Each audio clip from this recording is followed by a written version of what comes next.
श्री कृष्ण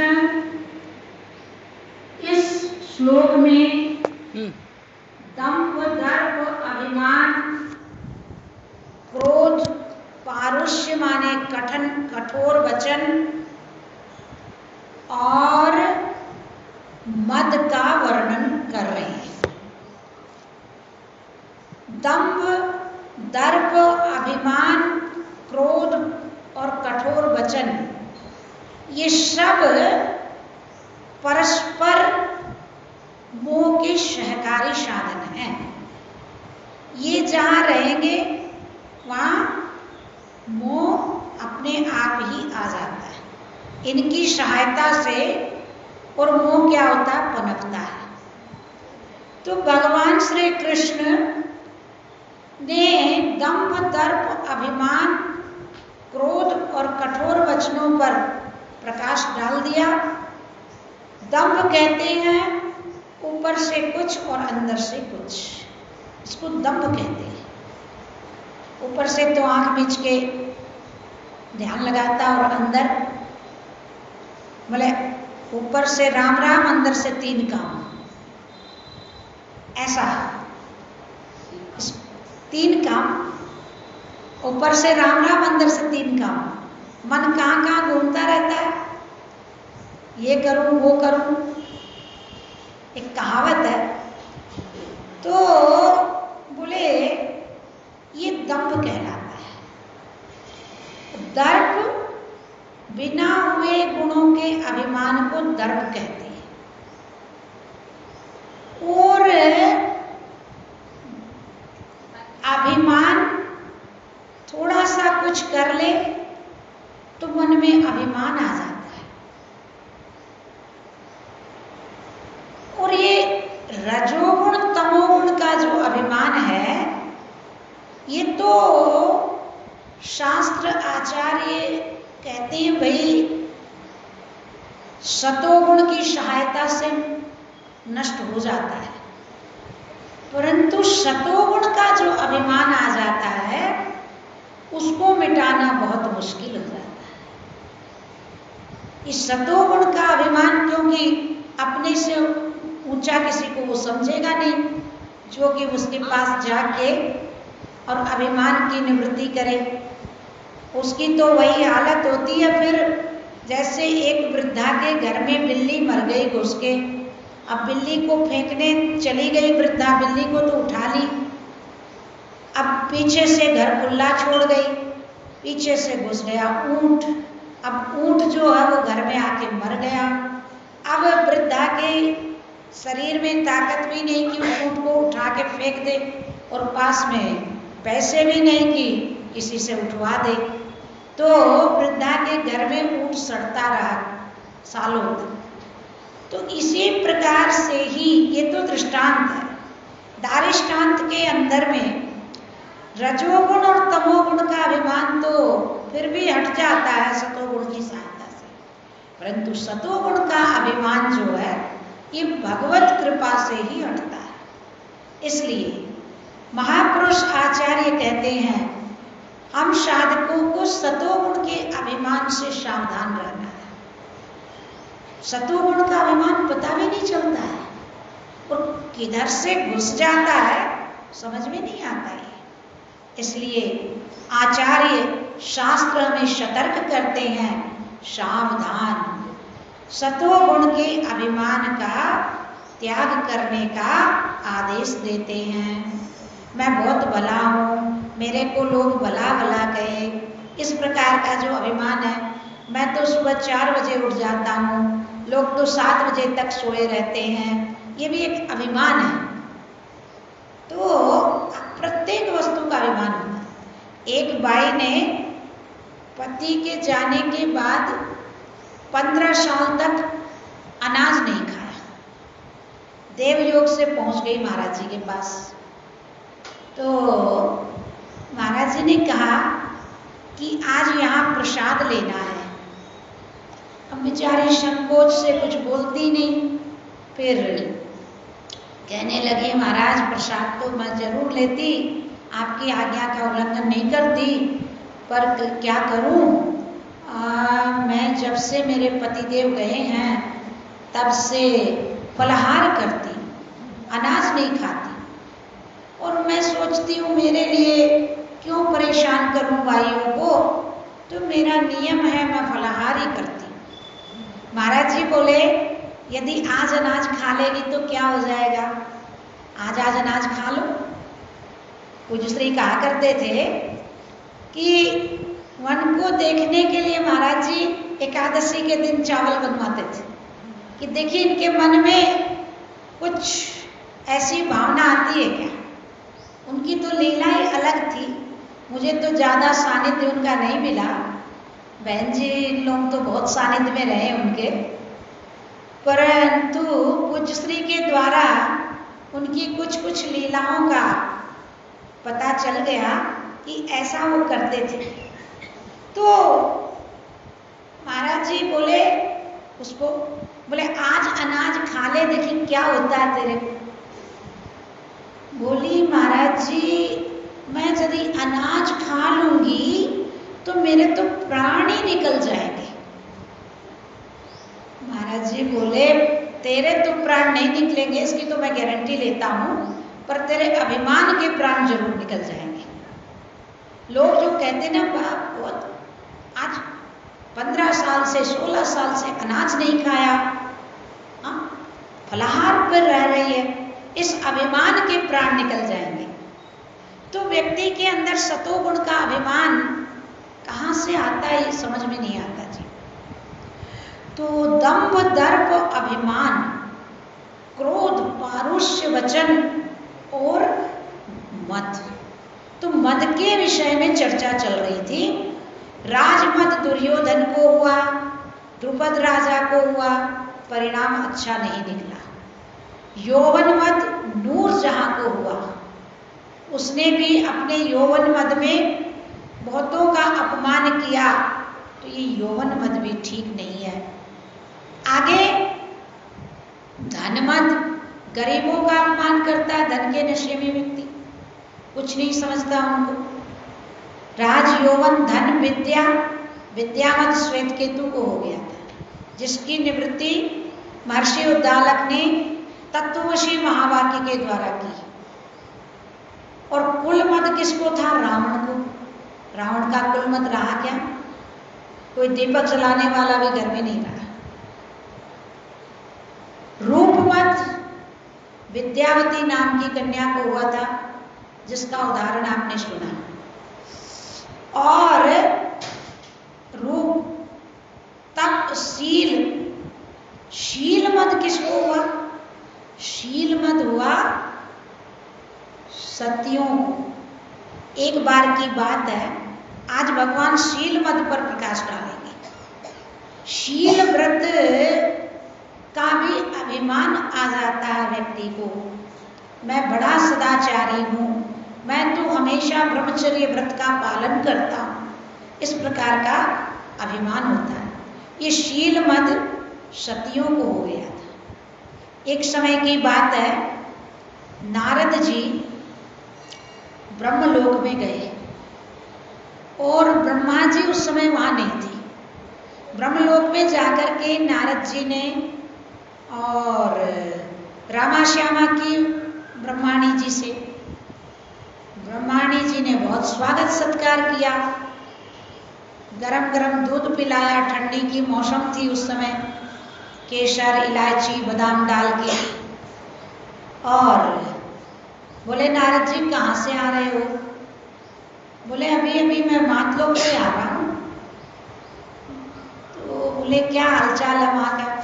अरे बोले वहाँ सती अनुसुईया जी की बहुत प्रशंसा फैल रही है।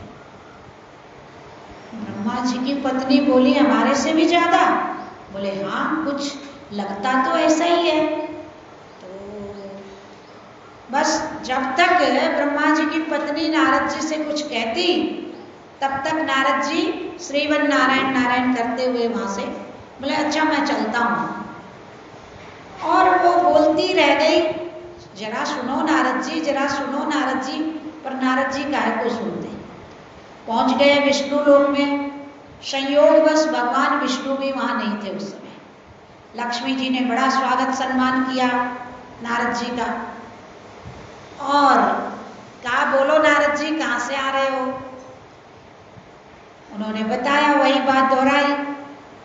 लक्ष्मी जी ने कहा, हमारे से ज्यादा? बोले हाँ, कुछ लगता तो ऐसा ही है। अच्छा लक्ष्मी जी मैं आता हूं, बोल के वहां से चले गए कैलाश। संयोग ऐसा हुआ, उस समय भगवान शिव भी कैलाश में नहीं थे।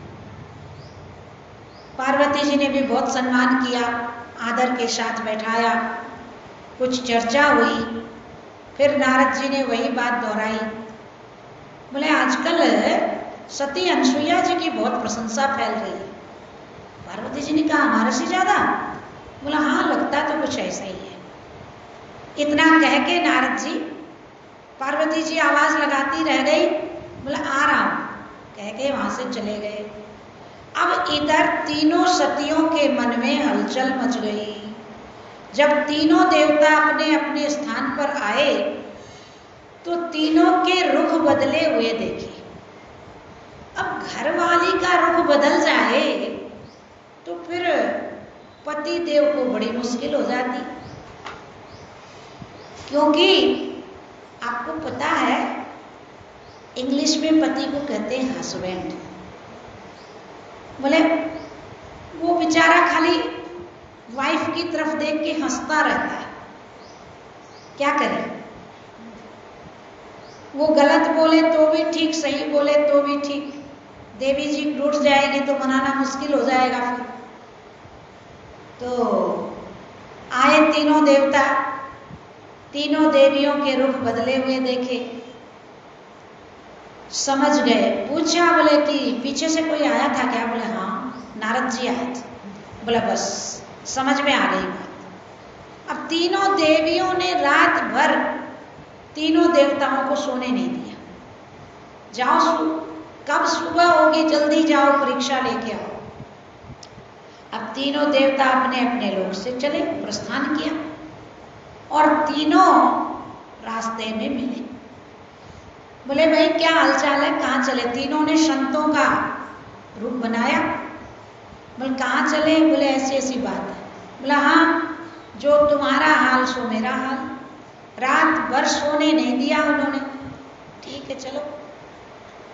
अब संत का वेश बना के सती अनसुईया जी के दरवाजे पर पहुंचे और आवाज लगाई, नारायण हरि भिक्षाम देहि।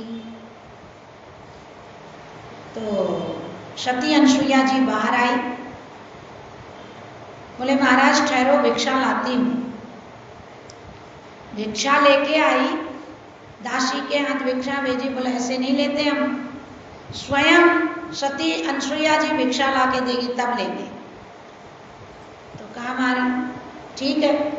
अब सती अनसुईया जी भिक्षा लेके आई तो वो तो साधारण संत तो थे नहीं। तीनों देवताओं ने उनकी परीक्षा करना चाहा। कहने लगे ये बंधी हुई भिक्षा हम नहीं लेते, बाहर आके और वस्त्रहीन होके भिक्षा दो तब लेंगे। अब सती अनसुईया जी चक्कर में पड़ी कि अब क्या करूं? यदि बिना भिक्षा के इनको लौटाती हूं तो भी ठीक नहीं, और जिस ढंग से ये भिक्षा मांग रहे हैं उस ढंग से यदि मैं भिक्षा देती हूं तो मेरे सतीत्व पर आँच आती है। आंखें बंद करी और समझ गई कि ठीक तीनों देवता हैं ये। अच्छा, अब उन्होंने क्या किया? मन ही मन स्मरण किया कि आज तक यदि मैंने स्वप्न में भी किसी पर पुरुष का चिंतन तक नहीं किया हो तो मेरे जल के छींटे से तीनों देवता 6-6 महीने के बालक बन जाए। और जैसे ही उन्होंने छींटा डाला जल का, तीनों देवता 6-6 महीने के बालक बन गए। और तीनों के लिए 3 पलने डाल दिए और तीनों को पलने में सुला के एक एक रोटी का टुकड़ा हाथ में पकड़ा दिया उनके। तो इस पर कहा सती अनुसुईया ने डाल दिया पालना, सती अनुसुईया ने डाल दिया पालना। तीन देव झूल रहे बन कर के लालना, तीन देव झूल रहे बन कर के लालना। भारत की सतियों से आज हुआ सामना, भारत के सतियों से आज हुआ सामना, तीन देव झूल रहे बन कर के लालना, तीन देव झूल रहे बन कर के लालना। 6 महीने हो गए, किसी का आता पता नहीं। अब तीनों देवियां एक दिन मिली आपस में, बोले क्या बात है, बोले परीक्षा लेने गए थे, अभी तक कोई खोज खबर नहीं। पहले मोबाइल फोन तो थे नहीं कि पता कर ले कहाँ है। तो बोले अब क्या करें, बोले अब नारद जी यदि आए तो उनसे कुछ पूछा जाए। बस नारद जी को तो याद करने भर की देर थी। श्रीमन नारायण नारायण करते हुए सामने से आते दिखाई दिए। नारद जी जरा इधर आना। नारद जी ने कहा वहीं से बोलो, क्या बोलती हो। बोले क्यों, सामने आओ। अरे बोले मैं अभी एक अनुष्ठान में लगा हुआ हूँ, उस अनुष्ठान का ऐसा नियम है कि स्त्रियों की छाया लेनी वर्जित है उसमें, दूर से बोलो क्या बोलती। तब तीनों ने कहा ठीक, जिस दिन केसर बादाम का दूध पिया उस दिन छाया लेते थे, जिस दिन बादाम का हलवा खिलाया उस दिन छाया लेते थे, और जिस दिन शरबत पिलाया उस दिन छाया लेते थे। आज छाया लेने से परहेज करते हो। जिस दिन वैकुंठ में 56 भोग का प्रसाद खिलाया उस दिन तो छाया लिया आपने, और आज कहते हो छाया नहीं लेगा। जल्दी बताओ हमारे पति कहाँ हैं। नारद जी ने कहा बस चले जाओ सती अनसुईया जी के पास, अब तो वही चारा है और मैं कुछ नहीं कर सकता। नारद जी इतना बोल के चले गए। अब तीनों गई देव सती अनसुईया जी के दरवाजे पर और जाके इशारा किया। आखिर तीनों देवताओं की देवियां थी। बोले कब तक यहाँ पलने में झूलते रहोगे। बोले भाई माँ की आज्ञा बिना तुम्हें हम लोग जा नहीं सकते, माँ से आज्ञा लो। इतने में ही अत्रि ऋषि गंगा स्नान करके आए। बोले ये सब क्या मामला है, ये कौन है। बोले ये आपके बालक और ये बहू। अच्छा, बालक साल भर के और बहू इतनी बड़ी बड़ी, ये कौन सा मामला। आखिर अत्रि ऋषि भी समझ गए कि तीनों देव मेरे दरवाजे पर आए हैं। बहुत सम्मान किया, सम्मान के साथ उनको विदाई दी और अपने भूलों की उन्होंने क्षमा याचना की सती जी से, और वापस तीनों देव अपने अपने लोक को चले गए। तो ये शील व्रत का प्रभाव बताया। तो शील व्रत का भी अभिमान होता है, शील मत, और तप का भी अभिमान होता है। तप मत, एक ऋषि इतना तप किए कि उनके शरीर से लाल खून की जगह हरा पानी निकलने लग गया। अब तो उनको बड़ा अभिमान हो गया। बोले मेरा तो तप बहुत आगे बढ़ गया है। परंतु जब आगे गए तो एक ऋषि को देखा, उनके शरीर से विभूति निकल रही थी। तो बोले तब उनका अभिमान ढल गया। बोले एक से एक तपस्वी, एक से एक गुणवान, एक से एक विद्यावान, दुनिया में कोई कमी नहीं है। भगवान की दुनिया में सब तरह के व्यक्ति हैं, इसलिए गुणों का अभिमान करना मानव की बहुत बड़ी भूल मानी जाती है। तो तप का भी एक अभिमान होता है। तप के मद से, तप का उल्टा क्या होता है, पतन।